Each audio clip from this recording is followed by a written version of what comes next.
ngibingelele emagabheni noma ubani okufinyelela kuye le video lena. Lo engikhuluma naye uSandile Macaba we-Light Industries Media. Engime naye lana ucacisa uchaza kabanzi ukuthi njengoba silana sibona agcwele kanjena ukuthi qhubeka. Asibingelele baba konjuma esikhuluma naye. Siyabingelela. UZandile Kaqimba uthisha waseSidela High School esiyisekole esidlalayo. Yebo siyabona Mr Ximba kugcwele ikole lana iziba uMtothoyi umngani wakhe isidelile.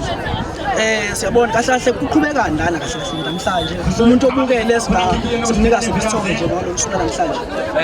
Mfowethu i-tournament le izikole eziwu4 nje usizibalile zenkosi noma zingaphansi inkosi uThuli esinayo khona la namhlanje isihloniphile yayo umsebenzi yafika ukuzobuka ingane zawo zidlala.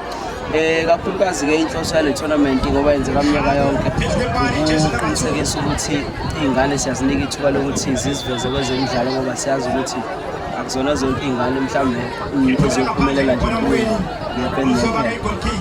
nanokuthi okwesibili uqinisekisa ukuthi kuba nobumbano phakathi kwazo zonke lezi zikole. Sikholelwa ukuthi ke into yama sports eyingxenye kakhulu ukwenza lokho. Kakhulu ukuzolwisana kakhulu isihlava se-gender based violence ukuhlunyezwa kwabesifazane kanjalo nezingane nento ebizwa nge-cyberbullying esiyithanda ukudlanga kulezi zethu.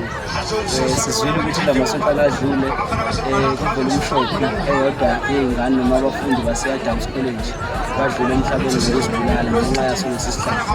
So ke kile sonto edlule nje bekade sivimbela izikole sikhuluma nabantwana sikhuza sesihlava. So ilokho nje okusihlanganisile namhlanje nesisabona kuhamba kahle kakhulu nenjabulo esibona ubusomba abantu. Akusho wena kusho ukuthi izinto zihamba kahle siyabona nesimali sigcwele ubuso ujabule kusho zakho ziyawisha. Ngingezosho njalo. Since sisalindile kukhona abasadlala mase kuwiniwe izingane kahle zizotholani emva kwalo mdlalo wonke nje sithi izikole eziwu4 khona isidelile iziba uMtothoyi umngani wakhe izingane khona sithembisa zona lezo ezihloliwe zona masingakhumbuzana nje lapho ukuthi khona lesibhekile kuzona. Mhlawumbe umuntu aqale ngokubonga kakhulu abantu ngibona abasesekile nabasixhase kakhulu ekutholeni izipho kakhulukazi njengoba siphawula ngazo manje. Ubaba uJohn Mkhize omphathiswa wembonini yamatekisi akhona la eThuthukani Mathuthisi Association. Baba uMtambo we-Well of Hope okwazi ukuthi asitholele ama-cellphones awu-100 okuyila sinekhona zonke ikole ezohlomula ngama-cellphones akhuthaza kakhulu abafundi ezobuchwepheshe ngoba aqhamuka namadatha ama-minutes njalo. Babukhize-ke bese sixhasa amajezi amathathu amabhola amamedali amatrophy umasipala wasilekelela kakhulu amafuthi inkosi yesizwe isixhase futhi ngiyamasethunjini nayo ikakhulukazi ey'vakashini zethu ebesinazo namhlanje.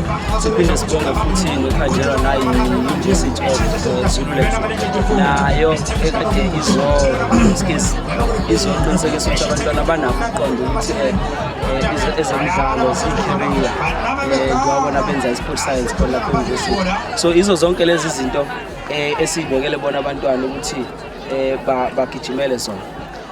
Wachaza kahle uMr Ximba. Mhlambe umuntu obukele le video ungamgqugquzela ngani noma iwuphi umyalezo ongawudlulisa kumuntu omusha osakhula?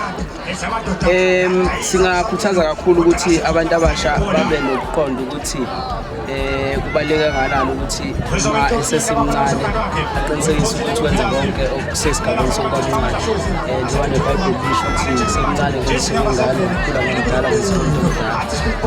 Kakhulu bese kuba inhlonipho nokuzibeka phambili ngaso sonke isikhathi ngizethemba. Ngicabanga ukuthi uma kube kanjalo bayoba abantu abangcono kakhulu baphinde babe noshintsho olunzulu eNingizimu Afrika. Sibonga kakhulu sibonga. Mhlawumbe umuntu ongathanda ukuthinta engakuthinta kweziphi inkundla sithi angisiwena umdidiyelo womdlalo. Mhlawumbe mefisa mhlawumbe ukuthi umsize lapha nalapha mhlawumbe ngakuthinta kweziphi inkundla nje zokuxhumana. Ku Facebook umuntu khona umzwandile Cimba. Cishe ubona ongilelela kakhulu ukuxhumana nabantu abaningi.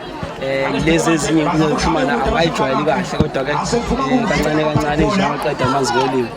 Inamba ke ithi 073 026 5469. Sibonga kakhulu sibonga.